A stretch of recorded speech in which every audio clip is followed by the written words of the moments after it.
So it's 8:12 p.m., October 28th, 2015. This is 5 days away from, or 6 days, next Tuesday. It's Wednesday right now, so 6 days away from Kentucky's election. Kentucky's got a governor's election, executive, statewide positions, Supreme Court justice, and Virginia actually has a lot of local elections. So that's in 5 days from now. I want to do a quick update about Floyd Ray Cook. The guy, there's a manhunt. He's running around. The last time we've seen him or heard about him in the forest and hillsides of Cumberland County in Kentucky, central Kentucky. And then I want to just sort of talk about, crime and punishment in general. Okay, so 5 days. So for 5 days, Floyd Ray Cook has been on the run. Saturday, there was Floyd Ray Cook. He's got a checkered past, and they're trying to, paint him up as this horrible villain. So when they do get a hold of him and murder him, they got, a free ticket to just go ahead and do so. But the crime that he was accused of is manufacturing or having something to do with meth, and then tamper with evidence. He had supposed to show up at court in the Hardin County, which is close to Louisville, and instead of showing up to court, he didn't. So a failure to appear bench warrant was released on him. So this isn't an armed and dangerous criminal who was going around hurting people, and then all of a sudden the cops caught a hold of him. He skipped out. Because the war on drugs, the war on the methamphetamine, he skipped out on a court date, got a bench warrant. He was being pulled over for a traffic stop, didn't want to be arrested, go to jail, and have to face the methamphetamine charges in Hardin County, so he shot at the trooper. In some respects, it's self-preservation. No, I don't think that it's acceptable to go around shooting people for any reason, but, he knows what's going to happen. The police officers is going to shake him down, run his tags, run his name, see that he's got a bench warrant, not give a crap about if he's dangerous or anything like that, just kidnap him, take his freedom and, manhood, dignity, pride in himself, humanity away, take all that away, ship him back up to Hardin County, have to sit in jail for a week, maybe a month before he actually gets to, be before the judge, and of course, a cop has accused him of, having methamphetamine and tampering with the evidence. So he's already guilty. What shot does he have? Perhaps a plea bargain, perhaps a lesser sentence, perhaps what? He's going to get the maximum charge for manufacturing meth, and he's 62 or something, so he's going to have to sit in jail. I don't condone it, but I understand it in some respects. So that happened on Saturday, so he's, for 5 days, 5 straight days, he's been at large from Saturday, Sunday, Monday, Tuesday, today's Wednesday. 5 days. The only new information that we got today is that the Cumberland County Schools has again canceled their classes, but we're not getting any new information. They're holding these cards very tight to the chest. Very little information actually is coming out. The only thing actually we even know, we don't even really know much about, there was... in the beginning, there has only been 2 people that have seen him pedestrian-wise. There was a teenager and his girlfriend had to come across him, and then they actually contacted the authorities.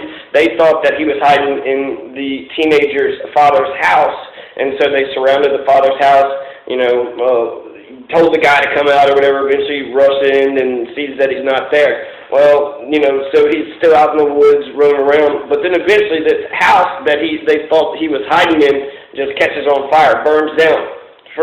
We don't know why. Was it the cops? Was it him? What happened? It just burned down in the next afternoon, after all this kind of blew up. So that's what happened. On Saturday, he got pulled over in Tennessee. He shot at that cop, come to Kentucky. Kentucky State Police was chasing him. He's driving an F-150. They're driving Cadillacs or whatever, and he wrecks and shoots at them a couple times, runs into the woods, and that's where we last hear or see about him.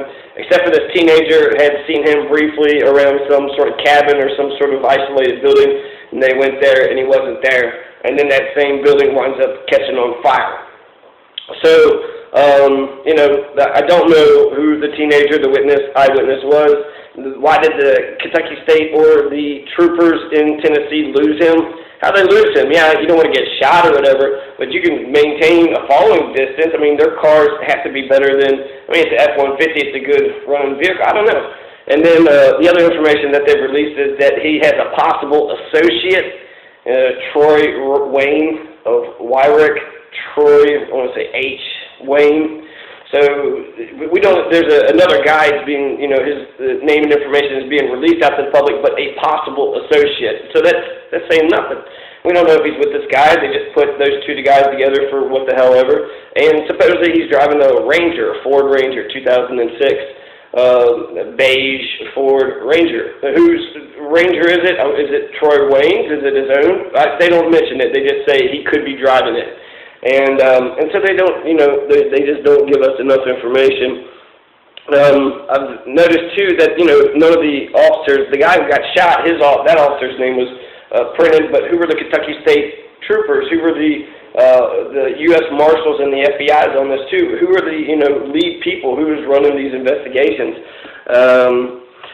You know, I don't know. I hate when, if you're an honest person, you should be forthcoming with information. If you believe in transparency, there's nothing wrong with, you know, just a plethora of information. Here's, you know, yeah, I'm in the middle of an investigation right now, but I'll take 5-10 minutes. Here's what's going on. Here's the names. Here's the leads. Here's what I'm thinking. And if anybody sees anything, you know, give me a call. But instead of actually being on the same team as the public, they, you know, they view the public as, you know, partial accomplices, I guess. You know, they're trying to scare us. He's armed and dangerous. Run away if you see him. But he hasn't hurt any of the civilians. He hasn't hurt any people or individuals. The meth charges wasn't, you know, assault and battery or anything, you know, to do with any type of violence. Just that he has a meth lab. So what, a businessman? Not violent, not armed, not dangerous. And the teenagers that he had saw, supposedly he pulled a gun out on the teenager who was with his girlfriend, who eventually tells the cops, and then they, you know, shake down an empty abandoned building, which turns out to just magically set on fire, you know, the next day afterwards. But he didn't do anything to them. So it's not he's going around hurting anybody. He's basically on the run from, you know, the police and doesn't want to get caught. So I don't think that makes him a dangerous. It's just he's in a really bad situation. And, you know, desperate people do desperate things, you know. So I don't know. I don't like the depiction of it so far, but this is the information that we got so far. Cook shot Algood police officer Ascar Valencia on Saturday, October 24. He's a felon convicted on a first-degree rape charge in Kentucky.